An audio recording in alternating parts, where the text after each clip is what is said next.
पृथ्वी और चंद्रमा, विशाल अंतरिक्ष एवं विभिन्न खगोलीय पिंड हमेशा से हमारे मन में जिज्ञासा उत्पन्न करते रहे हैं। आधुनिक विज्ञान और तकनीकी के विकास ने मानव को अंतरिक्ष में झांकने और वहां की यात्रा करने में समर्थ बना दिया है।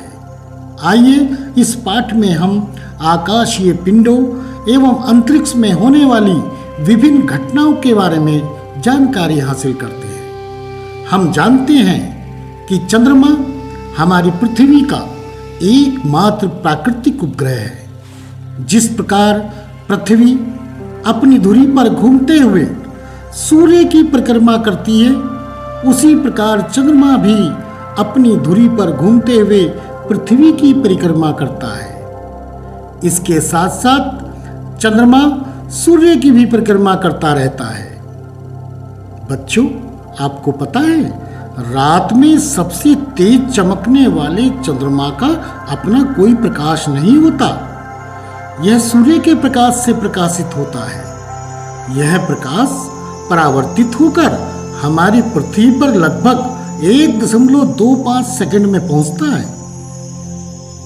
इस प्रकाश को ही तो हम चांदनी या मूनलाइट कहते हैं। बच्चों, चंद्रमा अपने अक्ष पर घूमते हुए 27 दिन 7 घंटे और 43 मिनट में पृथ्वी का एक चक्कर पूरा करता है, परंतु इस अवधि में पृथ्वी भी सूर्य की परिक्रमा करते हुए अपनी कक्षा में आगे बढ़ जाती है।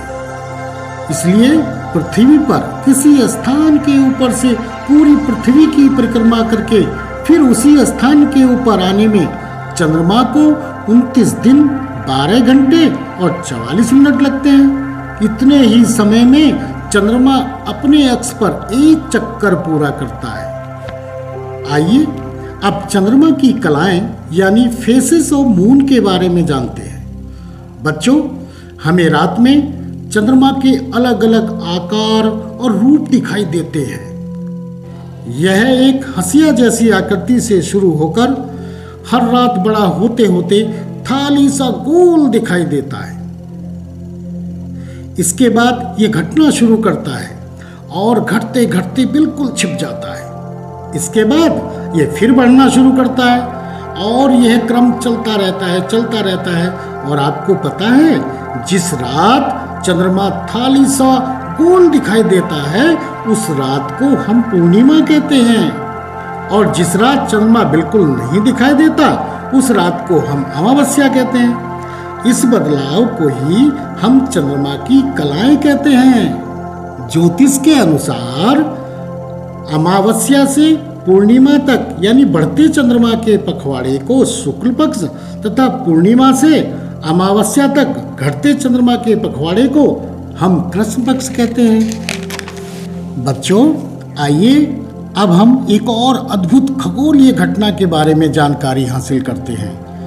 आप अपने परिवार में सूर्य ग्रहण और चंद्र ग्रहण के बारे में तो सुनते ही आ रहे हैं कि सूर्य ग्रहण के समय राहु सूर्य को तथा चंद्र ग्रहण के समय केतु चंद्रमा को निगल लेता है, परंतु यह बात सही नहीं है।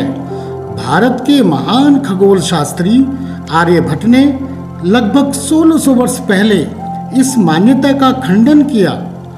उन्होंने ग्रहण की वैज्ञानिक व्याख्या करते हुए बताया कि सूर्य ग्रहण पृथ्वी पर चंद्रमा की छाया पड़ने के कारण होता है, जबकि चंद्र ग्रहण चंद्रमा पर पृथ्वी की छाया पड़ने के कारण होता है।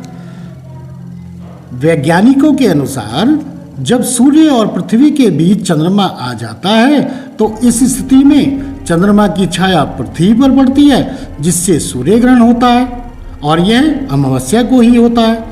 इसी प्रकार जब सूर्य और चंद्रमा के बीच पृथ्वी आ जाती है तो इस स्थिति में पृथ्वी की छाया चंद्रमा पर पड़ती है, जिससे चंद्रग्रहण होता है।